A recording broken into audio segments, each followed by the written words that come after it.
بسم اللہ الرحمن الرحیم۔ السلام علیکم۔ جاوید اکمین آفیشیل میں خوش آمدید۔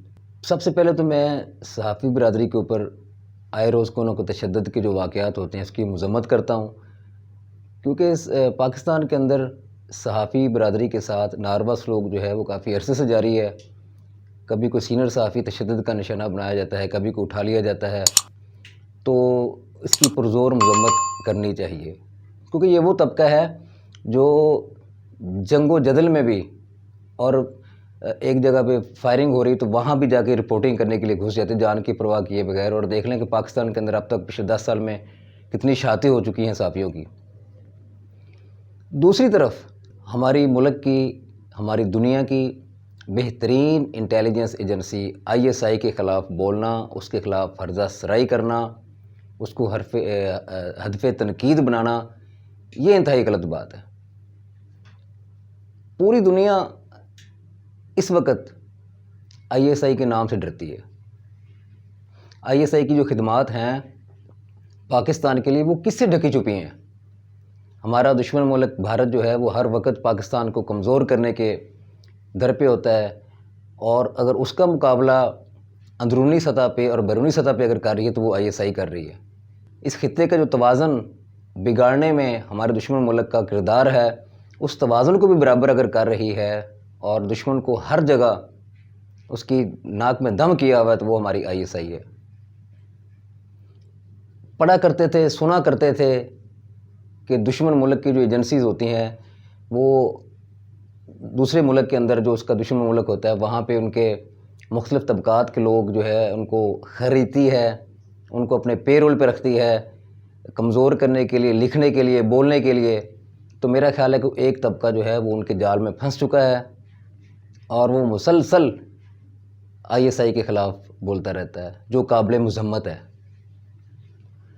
سیاستدان کچھ شروع ہو گئے ہوئے ہیں، اس کے بعد صحافی بھی کچھ شروع ہو گئے ہوئے ہیں۔ میں صحافی جتنے مرضی سینئر ہوں، لیکن جو ملک کی سلامتی کی جو ایک ایجنسی ہے جس نے ملک کو اب تک مضبوط رکھا ہوا ہے اور دشمن کے ہر جال سے بچایا ہوا ہے پاکستان کو، اس کے خلاف ہرزہ سرائی کرنا، اس کے خلاف بولنا، اس پر تنقید کرنا، یہ قابل مذمت ہے۔ اب بات کرتے ہیں PDM کی، کہ PDM کا نون لیگ کی سربراہی میں اجلاس جو ہوا اس میں ایک عجیب منطق رکھی گئی ہے۔ اجلاس کے بعد بی بی مریم صاحبہ نے جو الفاظ کہے اس کو اور مولانا فضل الرحمان صاحب دونوں کے الفاظ جو ہیں یا ان کے بیانات ہیں ان کا ایک جائزہ لیتے ہیں۔ مولانا فضل الرحمان صاحب نے کہا کہ جی پیپلز پارٹی کو ایوان کے اندر ساتھ ملا کر حکومت کو ٹف ٹائم دیں گے۔ مریم صاحبہ کہہ رہی ہیں کہ پاکستان پیپلز پارٹی کا PDM سے کوئی تعلق نہیں ہے، لہٰذا اس کے بارے میں مجھ سے سوال نہ کیا کریں، میرا وہ ہدف تنقید نہیں ہے۔ اچھا، اگر وہ PDM کا حصہ نہیں ہے یا آپ بنانا نہیں چاہ رہے یا آپ نے فارغ کر دیا ان کو، تو ایوان کے اندر جو ہے وہ آپ ان کو کیوں ساتھ ملا رہے ہیں؟ PDM کے آپ کے جو سربراہ ہیں PDM کے مولانا فضل الرحمان صاحب، وہ یہ کہہ رہے ہیں کہ جی پارلیمنٹ کے اندر، یعنی کہ جہاں اپنے مفادات ہیں پارلیمنٹ میں استعمال کرنا ہے، وہاں ہنگامہ رہی کرنی ہے، وہاں شور شرابہ کرنا ہے، وہاں بجٹ کو پاس نہیں ہونے دینا، وہاں پیپلز پارٹی جو ہے وہ PDM کا حصہ ہے، اور جہاں پہ عوامی طاقت کی بات ہے، وہاں پہ مظاہرے ہونے ہیں، پبلک میں نکلنا ہے، وہاں پیپلز پارٹی PDM کے ساتھ نہیں ہے۔ یہ ایک عجیب منطق تھی۔ تو آپ کہنا جی پیپلز پارٹی کی ہمیں ایوان کے اندر بھی ضرورت نہیں، وہ حصہ ہی نہیں رہی PDM کا، تو پھر آپ اکیلے کچھ کر کے دکھائیں۔ گنتی کے لحاظ سے ٹھیک ہے 11 جماعتوں کا اتحاد ہے، ANP اور پیپلز پارٹی سائڈ پہ ہیں تو 9 رہ گئیں۔ اچھا، گنتی جتنی مرضی بڑھا لیں، اصل یہ ہوتا ہے کہ پارلیمنٹ کے اندر جو ہے وہ تعداد کس کی ہے، باقی جماعتوں کی تو نمائندگی اتنی ہے ہی نہیں، تو آج آ کے پاکستان پیپلز پارٹی کی ضرورت تو پڑنی ہے۔ تو یہ متضاد بیانات جو ہے یہ ایک سیاست کا حصہ ہے کہ آپ ان کو جب پبلک میں آنا ہے تو آپ اکیلے سولو فلائٹ پہ جائیں اور تھوڑا سا حکومت کے خلاف جو بولنا ہے آپ نے اور ووٹ بینک کو اکٹھا کرنا ہے، اور جب بات ہے وہاں پارلیمنٹ کے اندر اور پتہ ہے کہ نون لیگ اکیلی وہاں کچھ نہیں کر سکتی، تو وہاں پاکستان پیپلز پارٹی PDM کا حصہ ہے۔ اس کا بہترین جواب دیا پاکستان پیپلز پارٹی کے ترجمان نے۔ انہوں نے کہا کہ اب تک PDM کے جو باقی جماعتیں ہیں ان میں سے کس نے استعفیٰ دیا ہے جو ہم پیچھے رہ گئے، ہم نے استعفیٰ نہیں دیا۔ تو یہ ایک آج پھر اجلاس ہوگا PDM کا، اس میں فیصلہ کیا جائے گا، اور یہ کچھ نہ کچھ پیپلز پارٹی کو ساتھ لے کے بھی چلنا چاہتے ہیں، اور پیپلز پارٹی کی بھی کوشش ہے کہ ہمیں کچھ نہ کچھ ساتھ رکھا جائے. تو یہ ایک سیاست ہے جو چلتی رہتی ہے. نون لیگ کبھی اپنا داؤ کھیلتی ہے، کبھی پیپلز پارٹی اپنا داؤ کھیلتی ہے. اس میں آ کر ابھی خیر نون لیگ کو قائمہ کمیٹی کافی کمیٹیاں کی جو ہے وہ سربراہی مل گئی ہے جو گیلانی صاحب نے دے دی ہیں، تو میرا خیال اب ان کا اعتراض بھی ختم ہو گیا ہوگا پیپلز پارٹی کے ساتھ.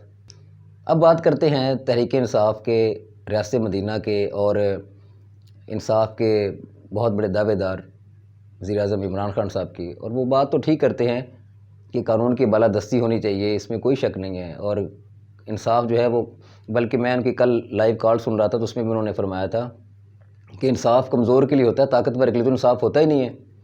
وہ تو آلریڈی اس معاشرے کا طاقتور ترین بندہ ہوتا ہے، وہ مافیا ہوتا ہے، اس کو انصاف کی کیا ضرورت ہے؟ وہ تو دھونس بازی سے انصاف لے رہا ہوتا ہے. انصاف تو چاہیے غریب آدمی کو.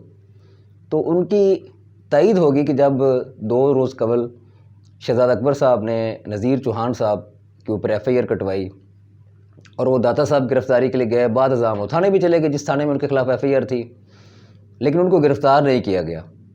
اب وزیر اعظم صاحب نے جو بات کی ہے یہ اسی کی تائید ہے. طاقتور ہے نا، جہانگیر ترین گروپ کے وہ نذیر چوہان صاحب ایم پی ہیں، اور حکومت کو پتہ ہے کہ اب ان کو اگر تھوڑا سا ہلائیں گے، پریشان کریں گے تو بجٹ سر کے اوپر آ رہا ہے، قومی اسمبلی میں بھی پاس کرنا ہے، پھر پنجاب اسمبلی کا بجٹ بھی ہے. تو ان کو چھیڑا تو یہ نہ ہو کہ بجٹ جو ہے وہ وہیں رک جائے یا تھوڑی سی بدمزگی ہو جائے. تو وزیر اعظم صاحب یہ کیسا قانون ہے کہ غریب آدمی، ایک عام آدمی جو ہے اس کے اوپر تو فوری طور پہ گرفتاری ہو جاتی ہے، اور ایک جو طاقتور بندہ وہ تھانے میں خود جا کے کہہ رہا ہے جی مجھے گرفتار کریں، اور اس کو گرفتار نہیں کیا جا رہا. تو یہ راستہ مدینہ کوئی نہیں ہے.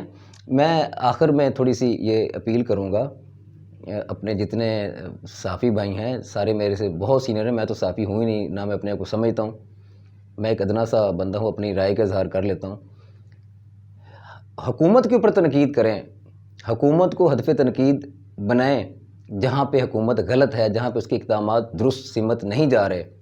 لیکن ملک کی سیکورٹی کا وہ ادارہ جس نے ملک کو حفاظت میں رکھا ہوا ہے، جس نے دشمن کی نظر سے بچا کے رکھا ہوا ہے، جس نے اب تک پاکستان کو ڈی سٹیبل نہیں ہونے دیا، اس کے خلاف ہرزہ سرائی نہ کریں، اکٹھے نہ ہوں وہاں پہ، اور اجتماعات کر کے ان کے خلاف بولیں نہ. مظاہرے کریں آپ، لیکن مظاہرے کا حد تک کریں. احتجاج جو ہے اس کے بہت سارے راستے ہوتے ہیں، اپنے احتجاج کو، اپنے پیغام کو پہنچانے کے لیے اور بہت سے راستے ہوتے ہیں. اگر ہم کمزور کریں گے، گھر والے اپنے اس آئی ایس آئی کو، اس ادارے کو کمزور کریں گے، تو باہر والے تو کوشش اسی میں ہے کہ وہ کمزور کریں. اگلے پروگرام تک کے لیے اجازت دیجیے. اللہ حافظ.